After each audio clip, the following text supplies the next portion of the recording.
21 अक्टूबर 1943 को भारत में ब्रिटिश साम्राज्य को चुनौती देने वाला आदमी प्रधानमंत्री के पद पर बना। उसने घोषित किया और एक आदमी अपनी ही पार्टी का अध्यक्ष बेईमानी से बना। लेकिन भारत के लोगों ने उस बेईमान को 19 साल तक देश का प्रधानमंत्री बनाया। अपने घरों में सुभाष की तस्वीर कभी नहीं लगाई और चचा नेहरू इतने महान थे।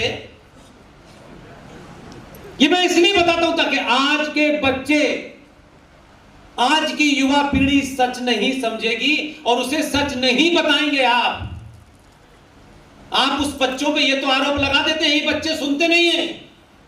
अपने दिल से पूछिए कि बच्चों को आपने सुनाने की कोशिश कब की?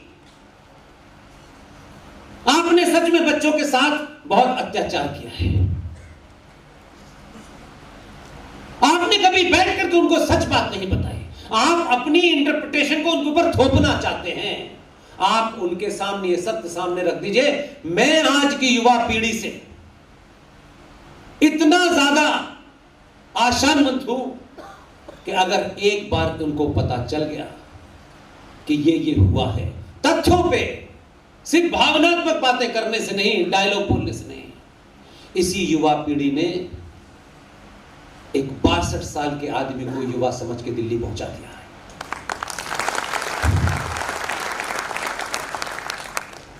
ये समझ जानते हैं कब क्या करना है। इसलिए बहुत ज्यादा अपना ज्ञान इन पे मत थोपिए, क्योंकि आपके ज्ञान में आपका अपना नफा नुकसान, पद, जात, घर, बिजनेस बहुत होता है, उनके लिए नहीं है।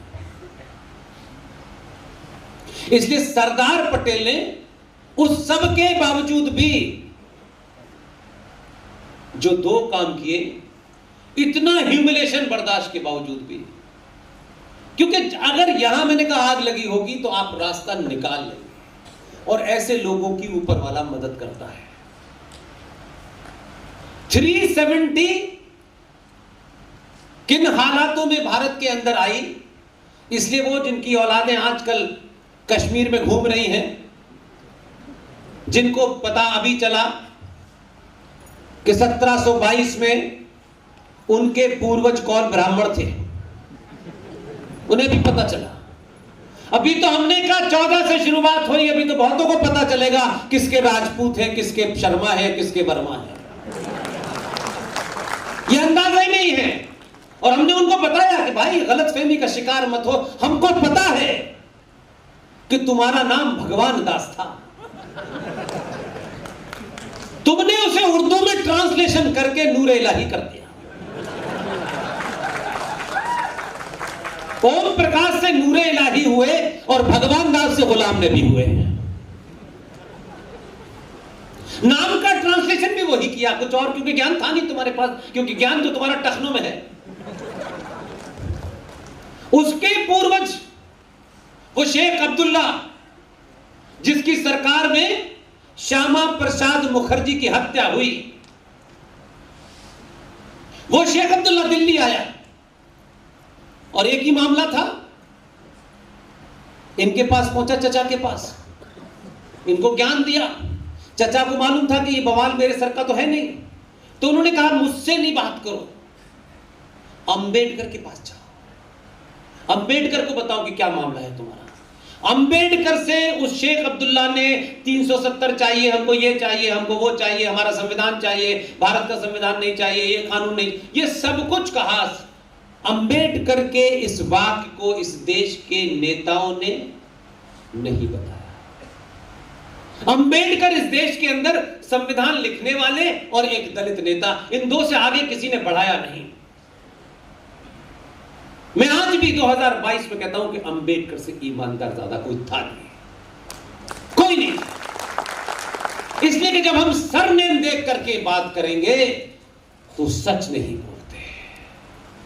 इसलिए मुझे कोई फर्क नहीं पड़ता है कि किसका सरनेम क्या है, मुझे फर्क इस बात से पड़ता है कि जब जरूरत थी तो उसने उस बात के लिए बोला या नहीं बोला।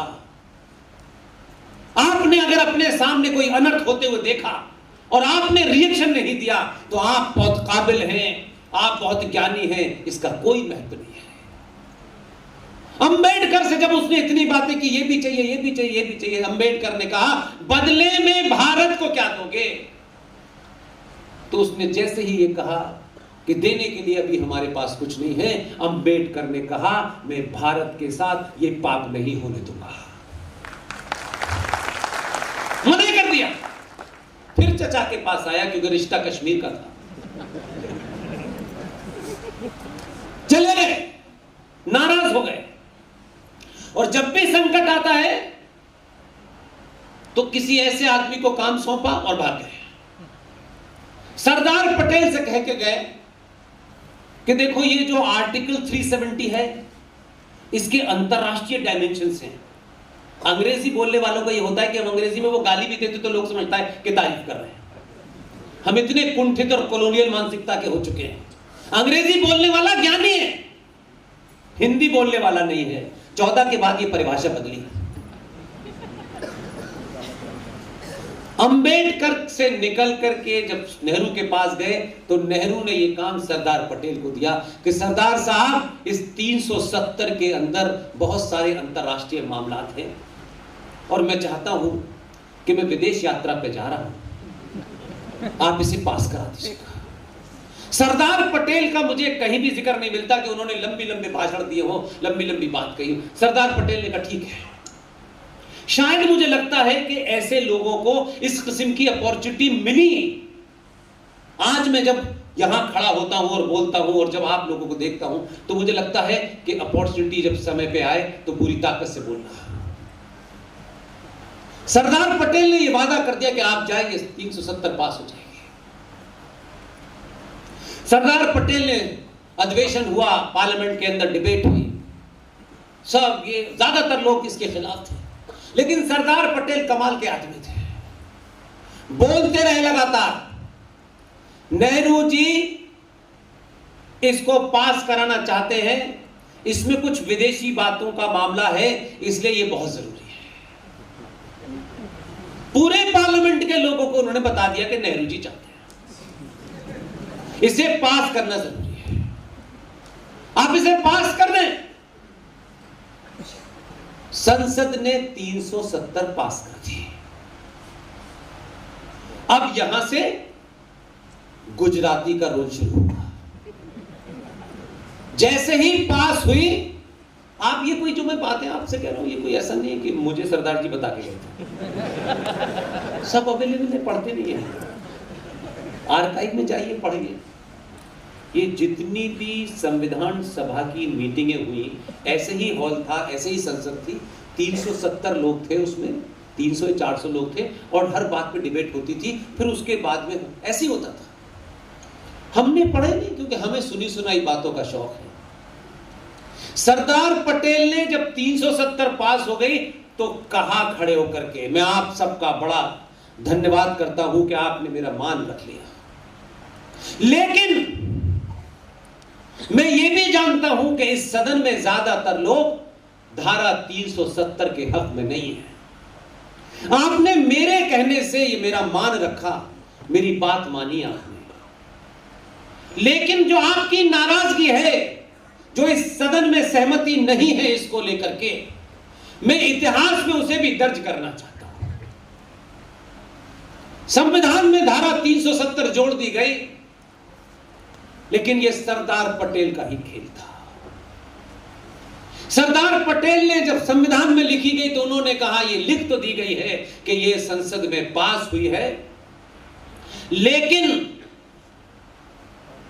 इसको लोग पास करने के हक में नहीं थे। उनकी नाराजगी भी इस संविधान की धारा के नीचे लिखी जानी चाहिए ताकि आने वाली नस्लें इस बात को याद रखें। उन्होंने उस धारा के नीचे लिखा, इट इज टेम्परेरी। न सरदार पटेल को पता था, न कोई ऐसे हालात थे।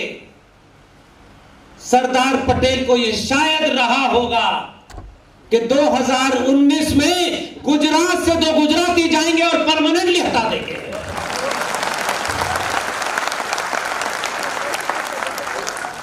इसलिए जरूरी नहीं है कि सरदार पटेल की आंखों के सामने कुछ होता, इसलिए उनको मौका मिला, उन्होंने उन परिस्थितियों में भी वो काम करके गए जिसके कारण संसद में बहस हुई तो कहा गया कि ये तो टेम्परेरी है, आप ही का आदमी निकाल के लाया,